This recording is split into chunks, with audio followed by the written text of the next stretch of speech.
So first of all, thanks to the organizers, to Maha, to Lisa, to Renee for putting on this, this excellent institute. It's a pleasure to be part of it, if only a little part. And I've been asked to give you some kind of historical background to the subject of your institute, namely youth or millennials in the Middle East. So I was thinking about how to do that, and it struck me that the children I'll be talking about, or the idea of youth that I'll be talking about, is really about roughly a century before today's or more recent millennials. In fact, that group of children who came of age in the late 19th century, early 20th century, doesn't really have a name. No one calls them millennials. No one calls them the fin de siècle people or the centurion. There's no kind of easy shorthand for who they are. And that, I think, is because the field of childhood in the region, the field of the history of childhood and youth is relatively young, relatively immature, which is exciting from a historical point of view, from a scholarly point of view, because there's a lot to do. But it also means that we haven't created some of the tools and the resources and the vocabulary, maybe, that we'd be used to in another field.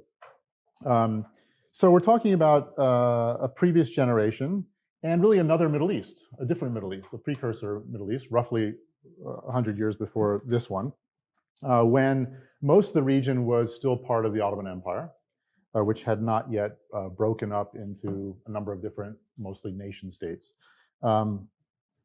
And we'll talk a little bit about that issue. There are several historiographical sort of scholarly problems with projecting back what we know about today and what we know about the subsequent history onto that period, because everyone's looking for sort of historical shortcuts that help us see how we got to, bless you, the recognizable situation we're in today, right? And so that creates almost inevitably some distortions that we as historians are struggling with.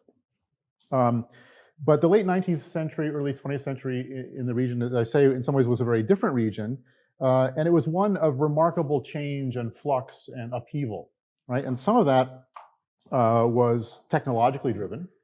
We have new, they might seem quaint to us today in the era of, all the things we have, smartphones and, social media. But things were arriving, things were, to use an anachronism, coming online that were changing the way people live very dramatically. And among them, the printing press, which had a huge impact on children's lives, the telegraph, steamship, so mobility, transportation, lithograph, things like that were really the kind of the technologies of the day. Politically, of course, as I alluded to before, there's serious change taking place. The era of multi-ethnic, multilingual, multicultural empires was on the wane and would soon be replaced, in some cases already was being replaced, particularly in the Balkans, another area of former Ottoman rule, by nation states that were driven towards an impulse to homogenize and to seek a kind of unitary culture. And children, in some ways, bear the brunt of that, right? Because they are the ones for whom, to whom, or on whom, or over whom the state is trying to find a way to influence them. And as we'll see, some of those attempts are very crude and crass, and they reflect the fact that all this is very new, that state education is a relatively new phenomenon. We take it for granted today. But in that period, the fact that the idea that the state should be responsible for something like public education was a radical departure from the norm, right? Because in the Middle East, traditionally, who provided education for the youth of the empire? Yeah. The religious communities, right? So to the extent that a child received education in the region, and most didn't, or at least most only got a sort of a smidgen of education, it would have been, I mean, there are some exceptions, but it would have been provided by the ulama for the Islamic community, the rabbinical establishment for Judaism, and of course the ecclesiastical establishment for Christian communities. So over the course of the 19th century, that changes. It doesn't go away.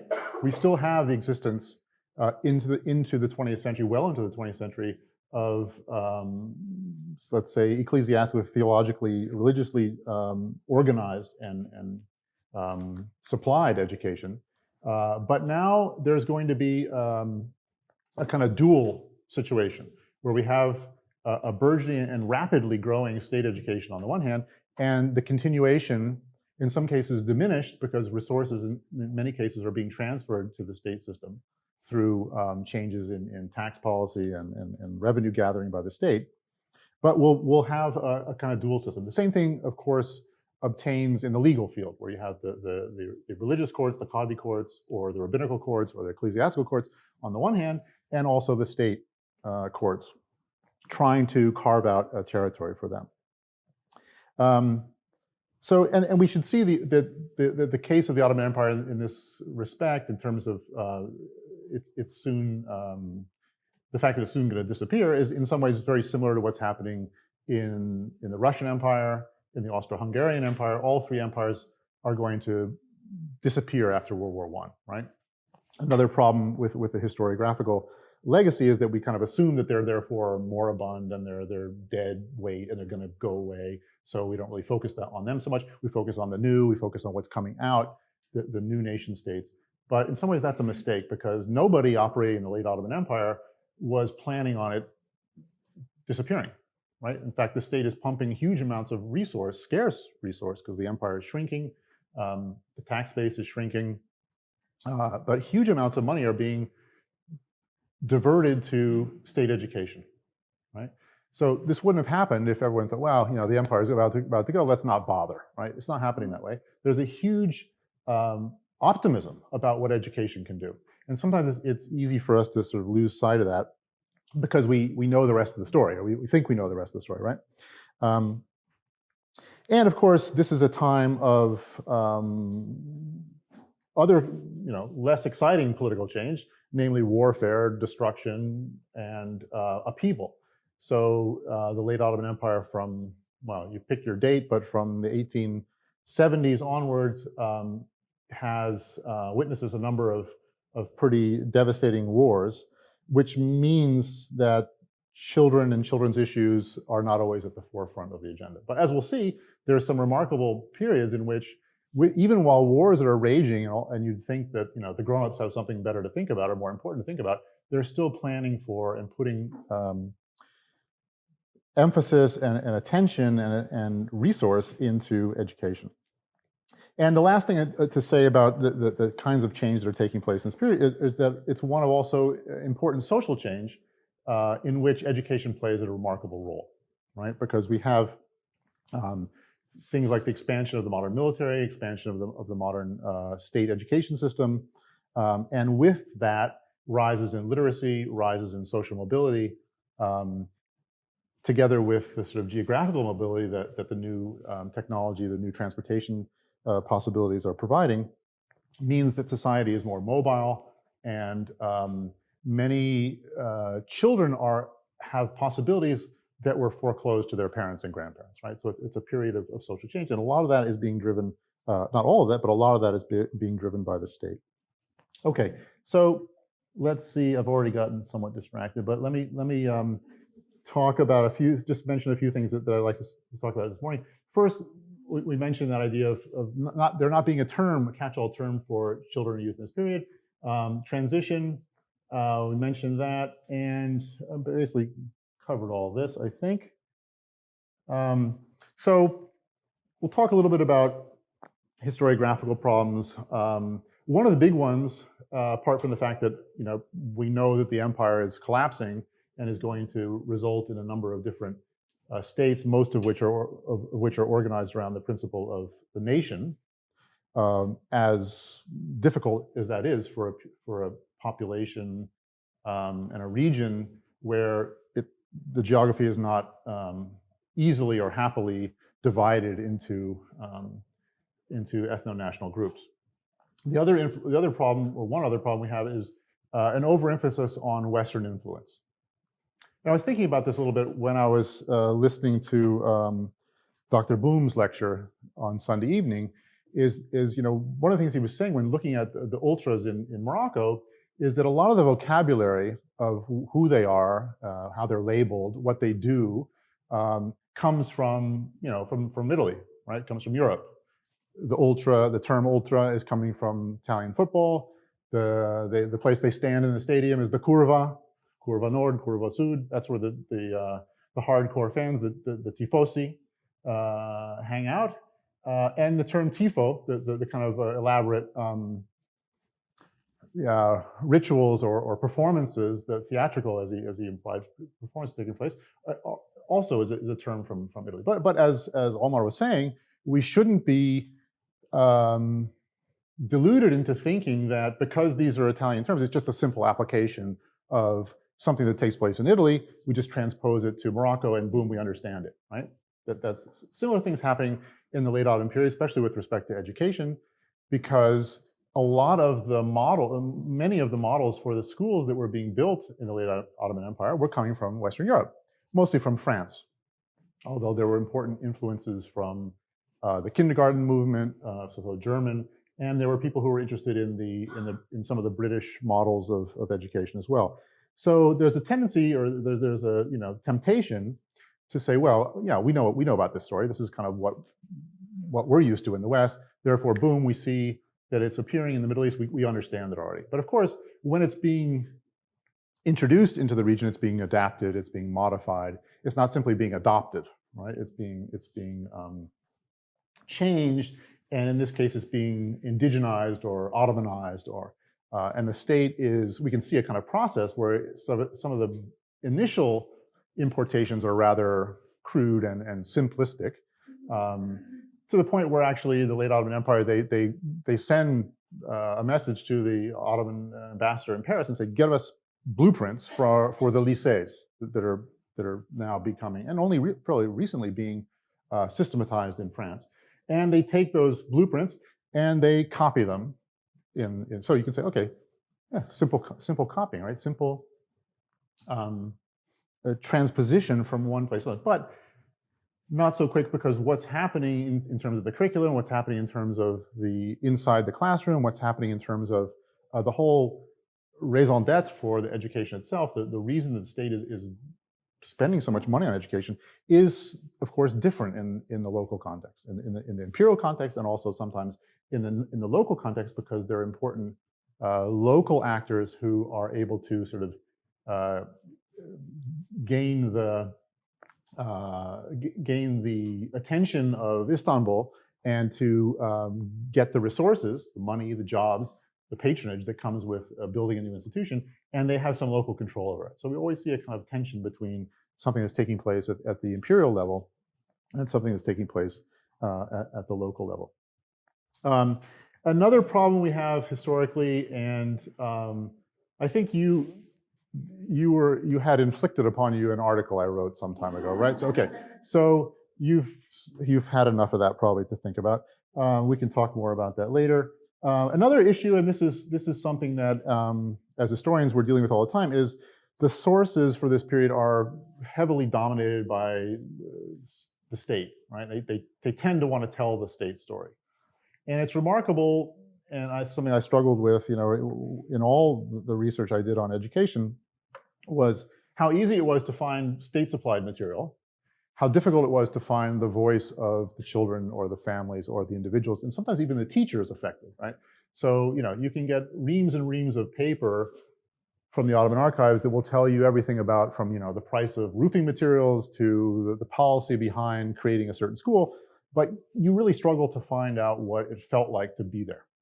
Right? We have memoirs, of course, but the memoirs are also problematic from this period because they tend to be written a lot later, often after the empire's disappeared and the new national ethos has kind of colored people's thinking about who they are and their past. Right? So this is something we have to be a bit wary about, and that I just kind of mentioned that it's very hard to recover In fact, basically in my dissertation, in my first book on secondary schools in the late Ottoman period, there was only really one time when I came across sort of transcript of student voices, right?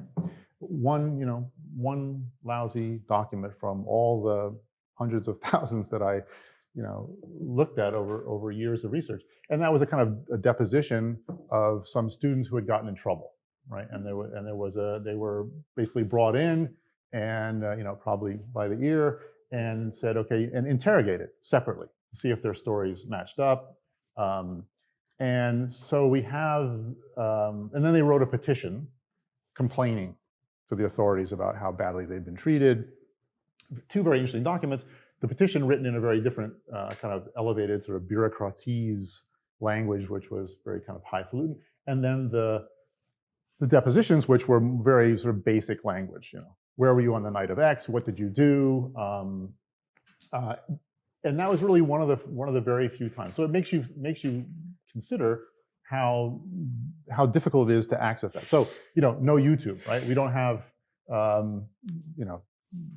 the email messages from any of these guys. We don't the sources. Sometimes there are things that they scribbled in the margins of their books or their drawings, or they later on, and we'll talk about this a little bit later.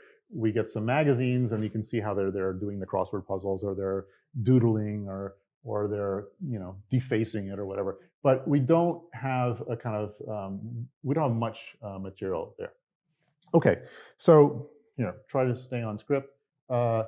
We'll talk about I'm going to talk mainly about some of these shifts and give you some illustrations from using some of the materials that I found when I was working, especially on the project on learning to read and literacy and reading, to give you some examples of the types of materials that students are getting, for one, and also the kinds of problems or issues or tensions that exist in this period, right? Because history of education is not, as it is today, not a straightforward thing. There are different pressures, there are different views of how it should be done, and there are different people trying to influence the children readers. And of course, then harder to get at, as we've just been saying, they're the children themselves. Right? How do they interpret it? How do they process all this stuff? And we can see that over the course of the sort of rollout of modern style education, as opposed to the religiously organized education. Of course, there are important crossovers, as I try to bring out in that article that you read. This state-supplied education is something that itself is not consistent. It's changing over time, right? And that in some ways is the most important aspect of the creation of the state system, is that once it's in place, it's easily or more easily manipulated by the regime in charge, right? So, for example, if we go through the different periods of the late Ottoman history, and don't worry, I'm not going to get into that kind of mind-numbing detail, but you would see how each sub-period tries to use the tool, the system of education that's been created to get its values across, right? And that changes because often the schools that are imagined and dreamed up and planned in one period are there to do something very, very different. And what we see, for example, in the Ottoman case, is that the early plans were much more patterned off a kind of Western French style. Like this is, if we just implement what they've done there, then we'll get the success that they've had in the West in terms of modernization and advancing our society. Different regimes come in power and say, we're not so interested in creating young French people here. We want to create Ottoman subjects. So they go through the curriculum and they get rid of a lot of the stuff that was that they thought was in some cases even dangerous, right? French philosophy, Western philosophy, out. And then the system is still in place, of course, and it's inherited by the nation states, and the nation states then direct it and change the curriculum again, change the lesson content again to suit their own ideas. So there's kind of a history of politicization of education which is taking place. In a way, all education is politicized, but it's much more easy and almost in some cases almost blatant to see how from period to period it gets manipulated.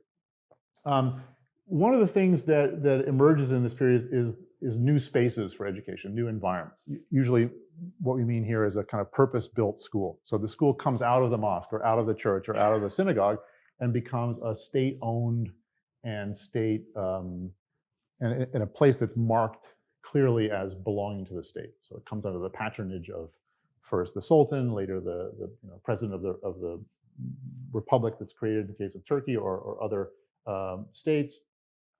And that's a very interesting development because what happens in that space is, of course, in some ways affected by who's created it and the reason for its creation. So we'll look at some examples of that, and then also and throughout we'll take some examples from the text that children are reading in this period, just to give you an idea of. Usually it doesn't tell us much about the children, but it tells about the grown-ups' ideas about what children should be and how they should be affected. So here's just a map of the late Ottoman Empire to give you an idea of the kind of territorial limitations that we're talking about. The Ottoman Empire had been much bigger, of course, in its heyday, had gone all the way to close to Vienna and all the way to Morocco, and a bit further into Iranian territory in the east. And of course, coming soon is a new map, which is going to break up most of that into smaller and often, we might say, ill-advised regional dimensions. One thing, just parenthetically, I mentioned before that this field is kind of in its infancy. And if anyone is interested, I put this up here, and there's a website you can go to. There's a relatively new organization devoted to promoting the study of childhood in the Middle East. So they're sponsoring some prizes and some panels at the Middle East Studies Association meetings, and it's a good group of people. I was a little bit involved in the beginning, and so I just put that up there if anyone is interested. I can also send you some details if you'd like. Okay, so let's just talk a little bit about the shift in what's happening on the ground in terms of schooling. This is a kind of one example of the old style school. The teacher here is an alim, a member of the ulama, a member of the religious establishment, as it's often translated, of the Islamic world. In this case, in most cases, not connected necessarily with the church, with the state, right? So doesn't receive a salary from central administration. We could talk a little bit about the ways in which the Ottoman state tried to kind of co-opt the ulama over time, and in some respects, the ulama in the Ottoman Empire are the most nearly co-opted by the state. But nevertheless, in terms of funding, in terms of independence of what they're doing, something very different from the state education that we'll see later on. And then the higher level training for the ulama is, of course, the medrese. The important thing here is that in terms of location, both are connected to the mosque, to the religious establishment, right? They're part of a well-organized religious situation. I don't have examples for the rabbinical or for the ecclesiastical examples, but you can imagine. Then we move to something that looks very different. And here you can see the French lycée plans being built, in this case, in Izmir. Sort of classicizing facade, very much of a piece with other state buildings in this period. So you go into any late Ottoman town, you can see, oh, there's the place where the governor is, the government konak, the place of administration, and it doesn't look very different from the school, right? The barracks, few things that just sort of speak to the growing presence of the state, because the state is massively expanding over the course of the 19th century. So we have a focus on this kind of dedicated new space for education, right? The flip side of that is that politicians, beginning in the late Ottoman Empire, or educationalists, and many of them were also politicians, began to think about moving beyond the boundaries of these new schools that they were creating. And they began to, in some respects, treat the entire political area as one big open classroom, right? Now, the most obvious example was Mustafa Kemal Atatürk, who went around the country of Turkey in the late 1920s to teach the new alphabet, right? Because he insisted on getting rid of the old Arabo-Persian script and imposing the Latin letters on his people. It, of course, created all kinds of mayhem, especially for older people who had, tough for them to learn the new script. So hence this kind of very overt, very almost performative, stylized instruction where the state is clearly in charge, the state is clearly represented by one person, and this is the concept of that we have in Turkey of devlet baba, the father state, right? Very, very clear about who is, at least intends to be in charge in this situation. And we can see lots of other examples of devlet baba at work. Here's Mustafa Kemal with a young kid in a sailor suit, that kind of iconic dress of modernization in the late 19th and early 20th century.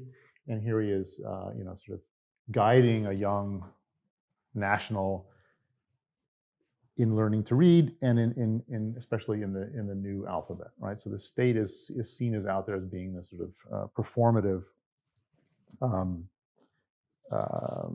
demonstrator or teacher for this new kind of education. Okay, then what kinds of texts, when we go back to the school, what kinds of texts were people being given? Well, this is very clear when we look at the late Ottoman period and into the Turkish Republican period, that the state is pretty blatant in trying to get the students to believe what they want to believe. I mean, basically, you can see clearly that educators kind of consider schooling as a vehicle for propaganda, right? The state wants to create a certain kind of subject, right? Why? Why does the state care? It's put all this money into schools, presumably it's got some idea. Why is the state so interested in shaping the minds of young people? To control them, yeah. Yeah. Right, especially important in the late Ottoman period because this is something new, right? People historically didn't think about belonging, nation states didn't exist. People had their sense of who they were ethnically. But most people felt some sort of loyalty towards the Sultan, and so if we had sort of opinion polls or identity polls from the late Ottoman period, how did people identify themselves? Probably they would say in some cases, depending on who they were and where they were, some kind of local identity. I'm Shami, I'm from Damascus. I'm from Bursa. They would probably indicate their religion. And they probably would indicate some kind of vague loyalty to the state or to the Sultan, right? So creating a national identity was something, of course, radically new, and the state sort of went overboard, you might say, in trying to cement this through very sometimes very obvious or very let's say unsubtle attempts, right? So this is one example taken from an early Turkish Republican textbook from 1926, and basically it says that the sultans were kind of like slave owners of the subjects, and they lived this fancy life, and they kept themselves in sort of living very well, and they act as though it was not the people who really owned the territory, and that's one of the radical steps of the arrival of the nation state, is to say that the people are in charge, right? It's a big deal especially in Turkey, where you have this whole concept of the leadership of the nation, right? The nation taking over as being the source of sovereignty. Hakimiyeti milliye in Turkish. The interesting thing about this is the author of this quotation is probably the most important, most famous Ottoman historian of the period. So he's somebody who knew better, basically. But he was one of these people who had been sort of dragooned into, in some cases willingly dragooned, into creating this new identity, right? So the problem was that this new identity was itself quite fragile.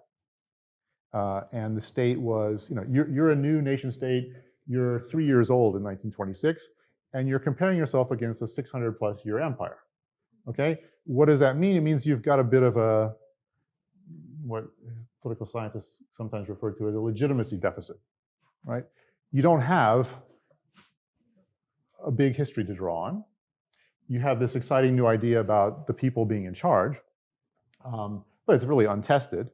And there's a kind of insecurity about this new identity, which partly explains why the state kind of goes overboard in trying to model or trying to put words in the mouths of young children, right? This is what they want them to kind of, it's kind of like catechism, you might say.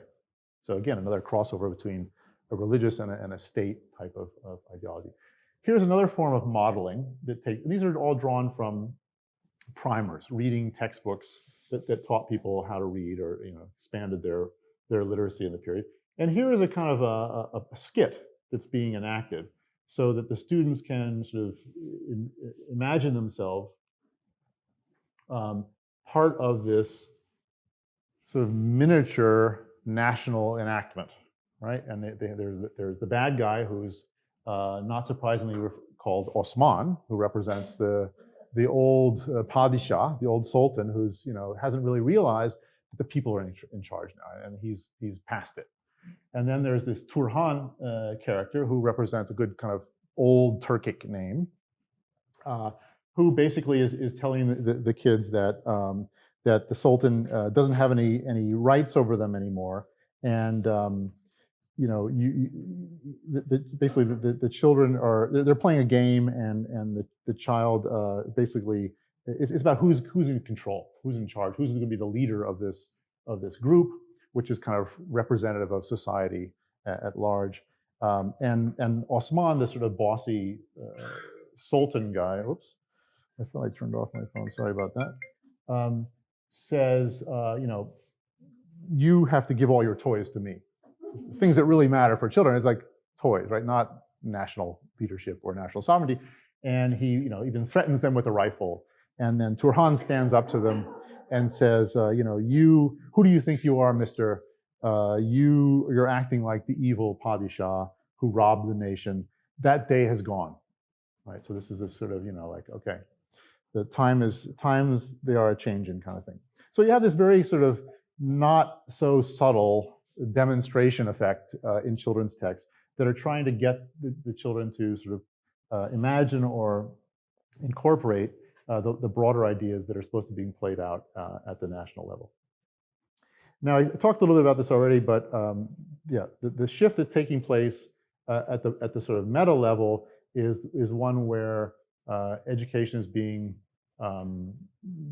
essentially broken up in a way. The monopoly of the religious establishments, of course, it wasn't really a monopoly because there were different religious establishments, and increasingly in the 19th century, there were foreign missionary educationalists in the empire, right? Building schools, sometimes very, very well resourced and well organized, and they scared the living daylights out of the Ottoman administration, because here these people were, they had lots of money from places like New England and Old England and Germany and Russia, and they were building these new schools, and they were also trying to win the hearts and minds of the children. So it's not as if there was just one monopoly by one religious group in the empire, but the arrival of the state system meant that now that there was a different kind of competitor. And as I think was mentioned in the article that you were asked to read, the state officials in the late Ottoman Empire actually called the state schools Muslim schools. Right? In theory, they were ecumenical, interdenominational, but in practice, because they felt so outnumbered by the schools of the local Christian and to some extent Jewish groups, but especially by the missionary groups, the state officials often saw the state schools as a way of providing some kind of quality education for the Muslims, right? Even though they were open to anybody, and many of them were attended by non-Muslims. But there's this kind of slippage between in terminology and in terms of the import of these schools. So you have many documents where Ottoman officials refer to the state institutions as Muslim schools. Very telling about the sort of threat that they feel from the outside, especially from missionary education. And another thing that's important is this, what education is about, what it's for, is a shift in this movement from a kind of theologically created knowledge, to something more sort of modern, useful knowledge, right? And that's usually referred to as ma'arif, and that's the term that is used for the education ministry, for example. So it's very clearly demarcated as something new. Now, we also have changes taking place inside the classroom. We saw earlier a kind of stylized view of the old school. And people were sitting in a kind of circle, no furniture. Usually there's a kind of raised platform for the hoja or the alim. But now we have chairs and tables and desks. Actually, in many cases, we have illustrations for these children's magazines are taken from overseas, right? But the idea is the same, is sort of projecting this idea of modernity and then creating it in the classroom with rows and right angles and hard, uncomfortable furniture. We have a shift from, we'll see some illustrations of this, from the old style turbaned member of the ulama or member of any religious group to the modern style teacher. And that's someone who is very clearly designated as a sort of agent of progress and agent of civilization. We'll see some examples of that. One interesting thing that's I found to be a really important change was this move from what children are taught to write on. And classically in the Islamic world, you have a tablet, sometimes made out of different things, could be of wood, and usually it's covered in a way that can be erased and written on again. It's a kind of green technology. So it's an eco-friendly technology of old. And it also means that usually, except for creating it in the first place, it's not one that requires any kind of economic activity. Now we move to printed texts, lots of printed texts, several for each, sometimes for each subject. And the expectation is that the individual students will buy them. So the system is creating a sort of economic dimension that has huge spillover into society. Now you can make a living as a writer of textbooks, something that didn't exist before. More often, it's the poorly paid teachers who augment their salary as a creator, as a writer of textbooks, but they have the inside knowledge, so it happens like that. But what happens is this sort of proliferation of texts. Here's the example of the individual text, and then of course, this sort of the rhythm of daily life in the school goes from the one of, say, the prayer cycle, which is governed by sunrise and sunset, to one that is increasingly mechanized by the rule of the clock. Some would say the tyranny of the clock, right? Things become, and it's not just schools, but ferry schedules, train schedules, the military, all are sort of adopting this more modern and supposedly efficient means of performing daily activities. Clothing also is an important marker. In many schools, not all, in many state schools, they insist on uniforms. And in some cases, at the higher level schools, the students have a number, and that number is right there on their lapel, a kind of metal clip that goes into their shirt. So there's a kind of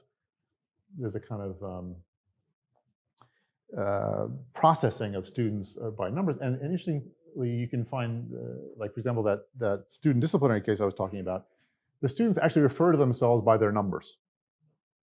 Who were you with on the night of the problem? oh, I was with 732 Zeki, and we were studying for the. So there's a kind of internalization of this organization, which is in some cases quite fascinating. Okay, so let me just run through a few examples here. So here's the new teacher, and you can see this is another foreign imported. You can see by the signature, it's not a Turkish or an Ottoman name. This guy is, sort of almost like straight from central casting with his suit and tie. In many cases, he's there with his fedora, which, of course, in the Turkish case is like the sort of example of the proper new modern Western advanced dress for men. And you can see the organized classroom, but also he's here. He's kind of in a slightly avuncular capacity. He's not like the strict guy with a stick in his hand. He's there chatting with his students who are looking up to him, and he's the font of modern wisdom, this useful knowledge, right? Here's a kind of detail of that, and you can see that what's happening here is they're drawing contrasts, right? They're drawing. Some of these are kind of hard to see. I apologize for the quality of this, but you can see here is the contrast between the old style school, the old education, and the new education, right? So what do we see here? We see the Hoja with his stick. Always in Turkish Republican period, almost always in Turkish Republican period, he's depicted by the state as a source of violence, right? Ignorance, backwardness, darkness. Often they use words like, dark times, things like that. Here he is, getting ready to punish a child. The student is trying to run away. It's all very sinister. The depiction in the Republican period of the old. And here's the new education: clean, light, well ordered, lots of windows. Education kind of happening in a lovely collective, positive mode. And again, on the same side, on the other side, we see the same thing, right? There's, oh, sorry. Let me just turn this off. There's the teacher, again with a stick, the old Alim with the stick, and there's the new sort of purpose-built modern classroom in direct contrast to the old, right? And of course, the state, the Republican state, as example of the nation state, relishes in this kind of negative contrast, right? And it's, of course, a fascinating thing for those of us who look at the transition from empire to nation state is that all of the nation states do their best to kind of beat up on the old regime. And in some ways, the most surprising, the most aggressive is the Turkish Republic, right? Because they inherit the kind of core lands of the Ottoman Empire, many of the people, many of the institutions, many of the buildings, but because partly because of this insecurity that I talked about before, and because of the radical change in ideology, the Turkish Republic is the most aggressive in trying to denigrate and put down the old Ottoman Empire. At the same time, while using its people, while using its institutions, and using the system that it had inherited from the Ottoman Empire. So there's a kind of an irony there.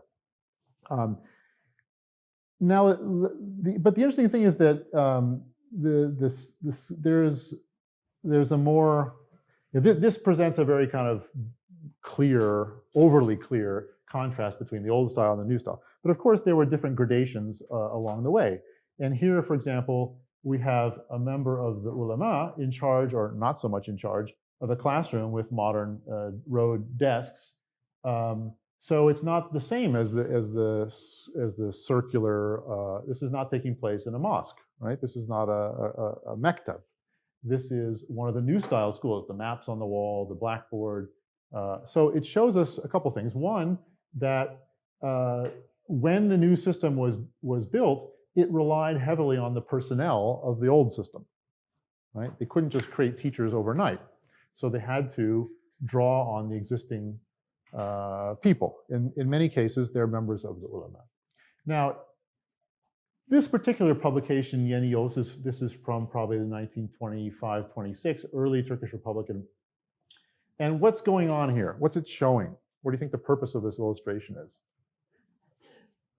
It's maybe hard to make out exactly what's going on. Well, we have here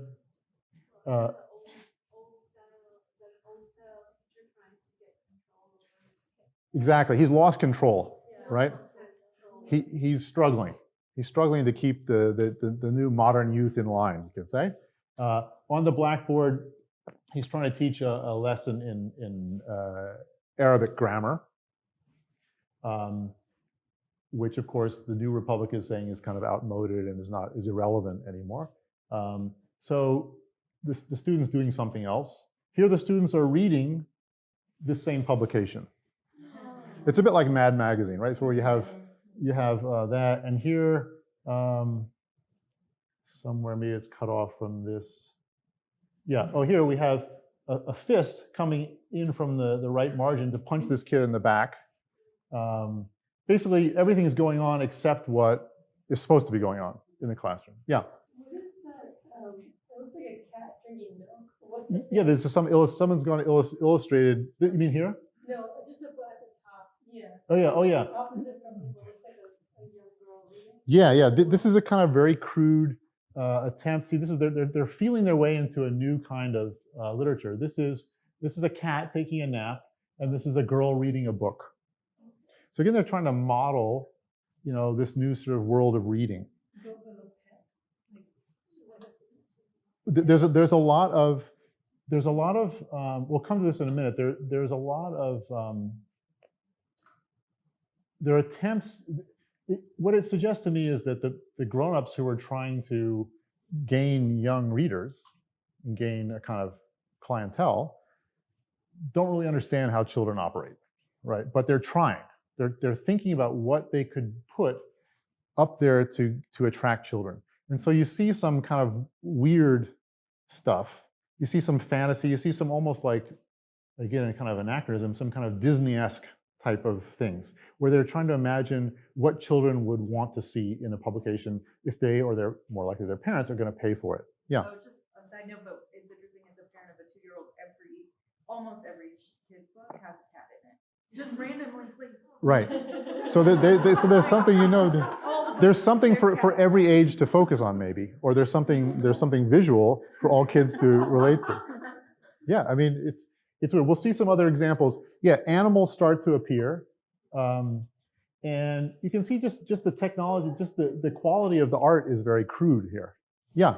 Well, you mentioned that with the new system of education that students were referred to, or at least in some schools, they were referred to by numbers. Yeah. So don't you think it's a little bit dehumanizing and like treating students as if they were things and not people? Yeah. So what is the purpose of the new system of education? Yeah, the purpose is, a lot of the educators looked at education almost like as a kind of engineering or mathematical problem. They built pyramids of schools that would start at the primary, go to the middle level, go to the high school, and then funnel children into the higher academies. And so there's a kind of mechanistic approach on the part of some bureaucrats towards education. When we look at it from our own era, we think, okay, this is anything but child-centered, right? They didn't have the vocabulary of child-centered education. I mean, we can also question in our own day whether we have really properly child-centered education in this country. Some places have it more than others. Obviously, some institutions have it more than others. It's a constant struggle. In comparison with the old system of education being referred to as backward, right? While also the new system came with, I think, a little bit of problems too. Big problems. At least the students were sitting in a circle instead of making them sitting in rows and some hierarchy, somebody sitting at the front of the class while the others are sitting in the back. Right. Exactly, and we have the same issues in say the history of American education with the transition from the one-room schoolhouse, and why the students sat in the back. Well, it was closer to the stove, right? So they kept warm all winter, but they had to maybe play dumb to do it or whatever. It's interesting in some of the memoirs. I mentioned the memoirs are slightly problematic, but there are some memoirs from this period that talk about the new style education as having lost something, having lost this kind of spirit of the old way of doing things that was a regrettable loss. But the interesting thing that we also have to be wary about accepting the contrast between the old and the new as being absolute, right? Because one of the issues that persists from the old to the new is this whole problem of memorization. Right? It drives the modern bureaucrats crazy. They've created these new systems, they pumped all this money into it, and they want everything to be new, but the students want to memorize. And some of the teachers insist on them memorizing. So it's considered now a problem. What used to be considered a virtue of Quranic school is if you're a really good Quranic student, you'll memorize the Quran, right? So it's and we have instances from memoirs where the students say, I've also heard this in this country. When we were in grade school, we used to memorize poems, and kids aren't expected to do that as much anymore. In some cases they do, but if usually someone from the older generations would be able to still recall things that they memorized as children in less case. So, but for the new bureaucrats, that was a symptom of backwardness, memorization, and they never could get rid of it. So it's a kind of cautionary lesson about the contrast between the old and new, because a lot of things persist, because of course the personnel were the same. Yeah. But in my head, like the numbering, I can understand a little bit of the rationalization if this is true. Was it also because of increased accessibility of education that now students were one of many across the nation were also students like me? And then, because out of that, I thought, my understanding, they directed their education at like a chosen few. You were lucky if you got to sit in a circle and study under other than that. If you could afford it, yeah. Basically, right? But yeah. This is an education system that was affordable to all and accessible by all. Yes, I mean it's getting to that point. It's still somewhere in between, where the idea it's gone from being. So the first impulse is like, okay, we're going to create this massive new state. We need all these new bureaucrats. Where are they going to come from? Oh, we have to create them. We're going to make some new schools, both civilian and civil and military, to create the new cadres of people. Because if you look at the sort of the number of state employees in, say, over the course of the 19th century, it goes like this, right? So you have to. The state is thinking this is a kind of, in some ways, it's a numbers game. How are we going to create all these people? They're going to be more. We can't just call them by their names, so we have to create some numbers for them, and then we can keep nice records on them. And it goes with that sort of bureaucratic mindset of managing a large captive audience, or there's this population which is the object of all this activity, intellectual and economic as well. So I'm not sure I really answered your question. Yeah. I mean, for the numbers, it just, for me, it's kind of like student fees today. Right. Every student can try to lock their number and Yeah. do something, then they have to listen. Yeah, you can't survive at the University of Arizona without a CAT card, without a number embedded in it, and so. But do we think that is dehumanizing us? Usually not. We just go ahead and it's like a Social Security number. The worst thing is if someone steals it, right? That's the problem. Yeah. Well, back to the cat. I wonder. I kind of been into this more subtle symbolism kind of thing, but isn't the cat more revered in Islam and the dog more in Zoroastrianism?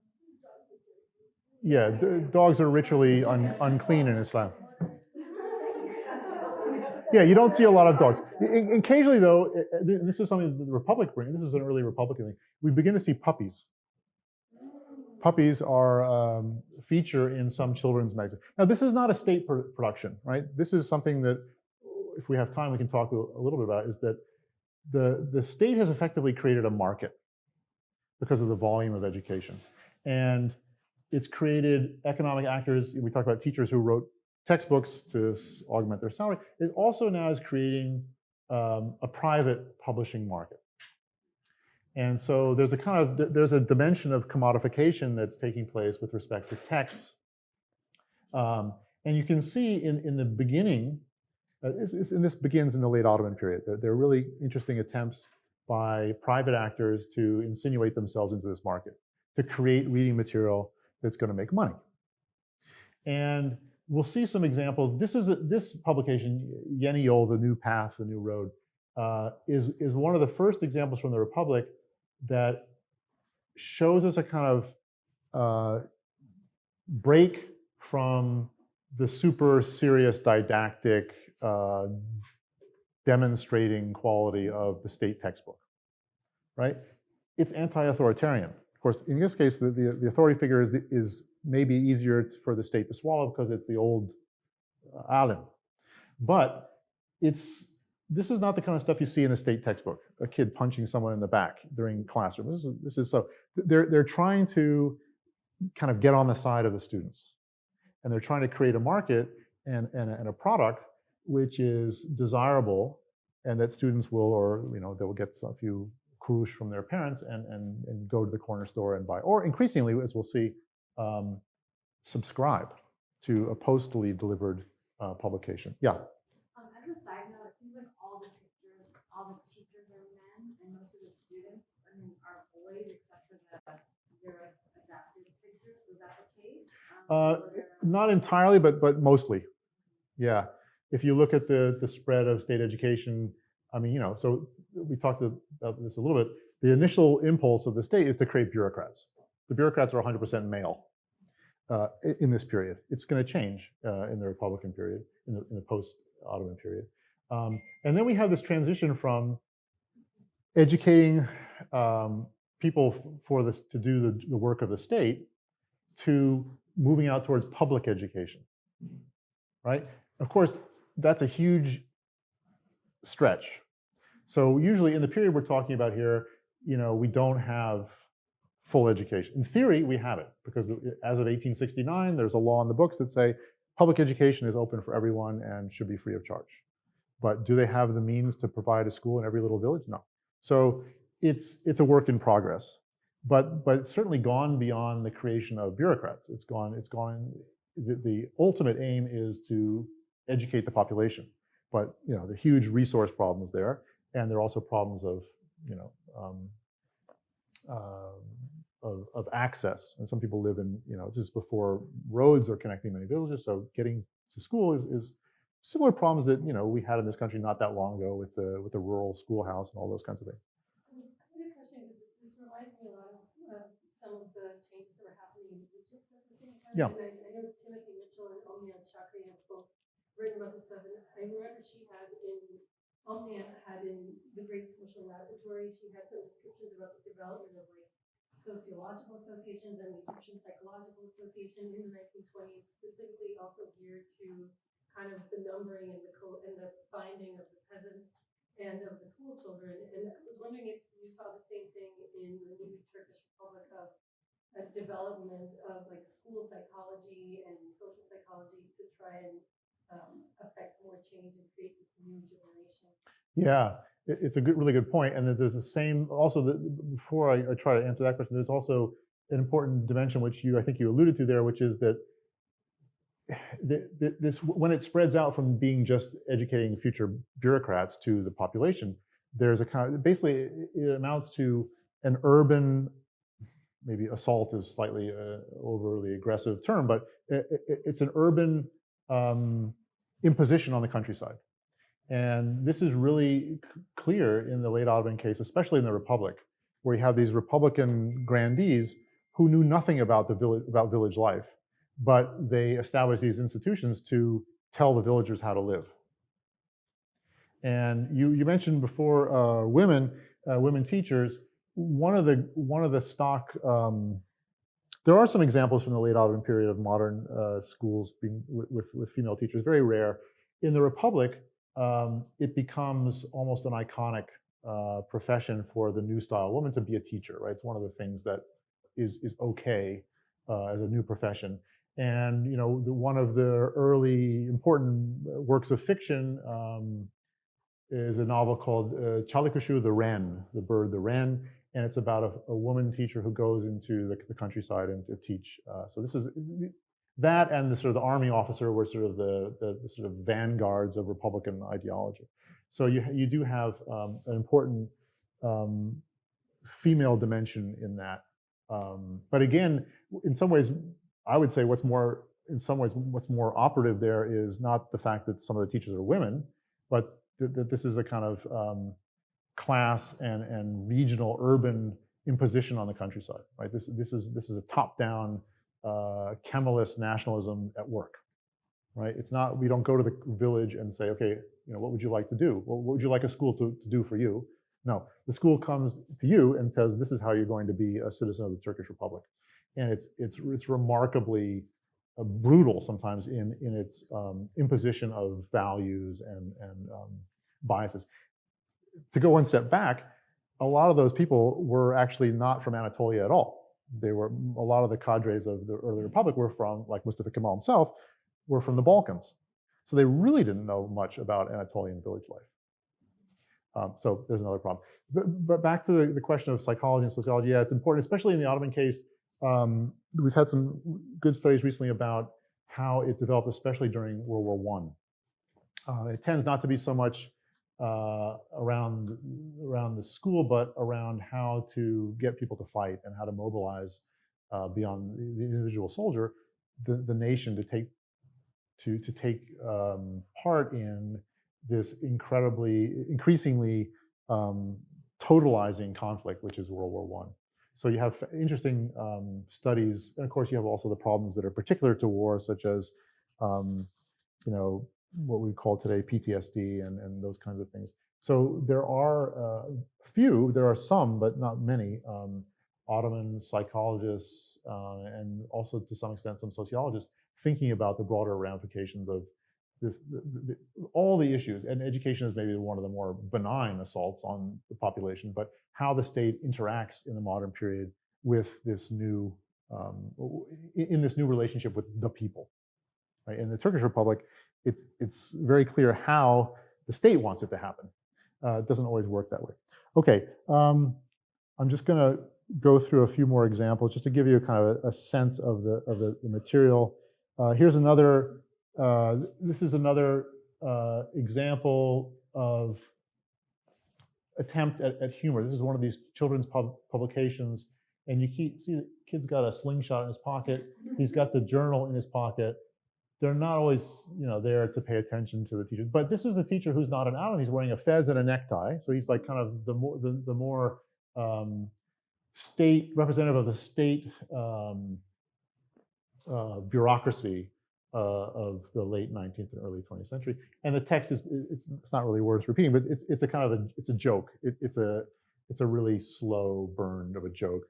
But the important thing is that there's an attempt to, in some of these private publications, to inject humor into what has been a completely humorless, didactic, top-down venture. And that's something where the market is trying to find a niche for itself. I have a question about training the personnel. So if they are recycling one of the older teachers into the new system, what sort of teacher training?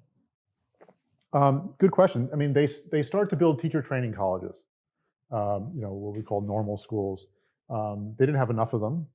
And so in many cases, they took, either very recent graduates to be the new cadres, or they used the older guys from the previous regime, many of whom were members of the ulama. So you have a mix in the state schools of the derivation of the teachers and the training, and it was very, very uneven. In the top institutions, they could insist on recruiting from a high level. People had to have some kind of institution, and in some of the higher institutions in Istanbul, people had been trained in Europe, for example. So there was a very diverse set of trainings and backgrounds that made up a very uneven system, basically. And that was another problem for the state, because the state also is, in the Ottoman period and the Republican period, is trying to monitor what's happening in the classroom, because they realize that the classroom is an area that they need to control, but they have trouble controlling, because how do you know what goes on when the teacher shuts the door? And so there are cases of, so one thing that they love to do in the late Ottoman period and in the Republic is send inspectors right? So, and of course, the inspectors can tell you what happened about the day that they're in the classroom, but the rest of the time. So there are reports, and people will inform, oh, my teacher was spending too much time talking about classical civilization and not enough about, the Islamic world, the Ottoman Empire. Or our teacher was making fun of, religious prophets. So it's students? Students were often encouraged to inform. Often, it's pretty rare that they did, but you hear reports and then they send it in an inspection or an investigator. The bureaucracy was fairly robust, so that there, in every school, besides teachers and students, there were, kind of like the equivalent of hall monitors and vice principals, and they tried to keep track on both the students and the teachers in terms of behavior, especially moral behavior, right? Okay, so contrast the kind of fledgling attempts at humor with the more sort of serious imparting of wisdom. And this is one that I think is kind of funny, because there are these two children who are, really not probably very old. It's hard to tell exactly how old they are. And on the chalkboard, they've written that the civilizational level of every country is directly proportional to the attention it pays to its children. That's right, like obviously, right? That's obviously what the children think and write at that age. So there's this kind of crude, sort of monitoring or modeling or almost ventriloquism that occupies a lot of this literature. So when you see the humor coming in, it's very kind of jarring almost. You get a kind of strange, and it gets, even in some cases, much more serious with all the military engagements that first the empire and then the republic it goes through. You get this kind of militarization of learning, right? So here's this little kid with a rifle, and it's all about it's all about I'll gladly bear the military burden of the state, right? It's just really kind of grim, and reading is really, in many cases, projected as so this is the title, literally, "You'll be a soldier," asker olacaksın. And when someone learns to read, they're doing it with the flag over them, and the text is all about duty and service, and so we have this kind of mixed messaging that takes place for children. That's something that we have in our own society today. On the one hand, childhood is this sacrosanct, fluffy world of puppies and kind of it's this projection of an idealized existence. And then we have this stuff where you're the future soldier, you're going to bear the burdens of society. So in my view, it doesn't really tell us anything about children. It tells us about the complexes that adults have about childhood and how to raise the next generation. And it's something that, of course, is still very much with us today. Okay, I'll just wind up with a few more examples, just to show you kind of the other thing. So this is like the fantasy world, right? Spaceships and these little kind of fairies with wings, and it's very odd, some of the artwork that goes into this. This is the same publication again. Use of colors is interesting, trying to grab the students, trying to attract them.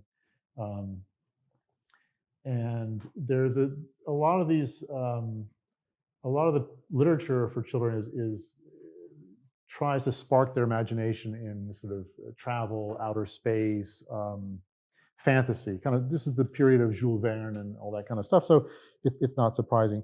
But sometimes we see the mixed messages playing out in just one image.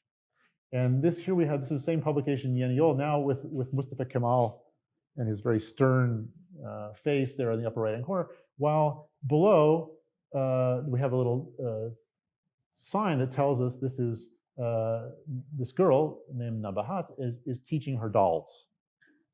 So she's engaged at play and kind of fantasy, and here's the teddy bear in the chair, and it's kind of this idealized version of childhood. And then there's Mustafa Kemal in the state looking down from above. So it sort of, to me, it encapsulates the mixed messages that are being given to children, and with the mixed messages that adults are foisting upon the young charges. Just an example here of again where reading can take you. We've got all kinds of, we got a Native American from the U.S. We've got a saipan boats in China. We've got a biplane. We've got the pyramids and the Sphinx. Sort of reading, and up in the top corner, I think I have a detail here. The children, the boy and the girl, are there with their publication that is sort of transported. It's a classic thing. I remember in my grade school, there was a in the library there was this picture of a ship, a sailing boat, and it said, the reading is a frigate that will take you to, new worlds or something. It's that kind of like classic sort of opening up horizons. And then we have some contemporary photographs that show us the ways in which reading is being internalized. So here's a family kind of showing off their literacy. Right? And you can see all the different publications that they have here, as if they're kind of like, we're literate, and we can afford to buy these publications. And there's the sort of the father in the background. He's a relatively famous photographer from this period. This is his family, and he's sort of displaying literacy for all. And then just to end, one of the most interesting things about this period is that this creating a market and the relationship between the individual reader and the publication. So at a certain point, when technology allows, readers are encouraged to send in their photographs to the publication. So this is kind of cementing the relationship between the publication and the audience and the purchasing audience, right? The market. And so here's an example of a girl who sent in her photograph, and then pretty soon we have the whole back cover of one. You can't see this very well, but each of these is a kind of crude photograph, and it gives the details and the geographical origins and the school where these kids are from. So you have this kind of visualization of the market that's being created by the new reading dispensation.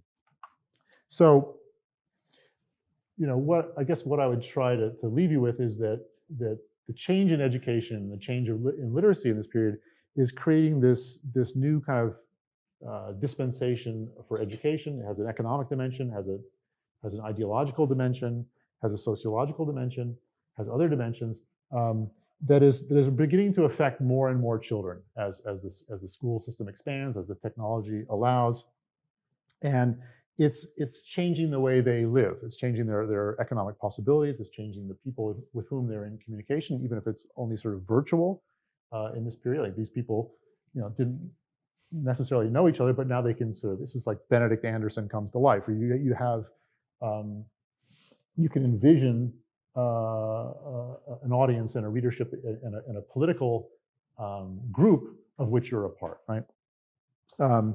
So we have a series of new relationships between the individual and the institution, between the individual and the texts that they're reading. And it's fascinating from some of the memoirs of this period how people internalize texts into their life, and texts and books become really a part of their life, and that's something that we see obviously in the West as well.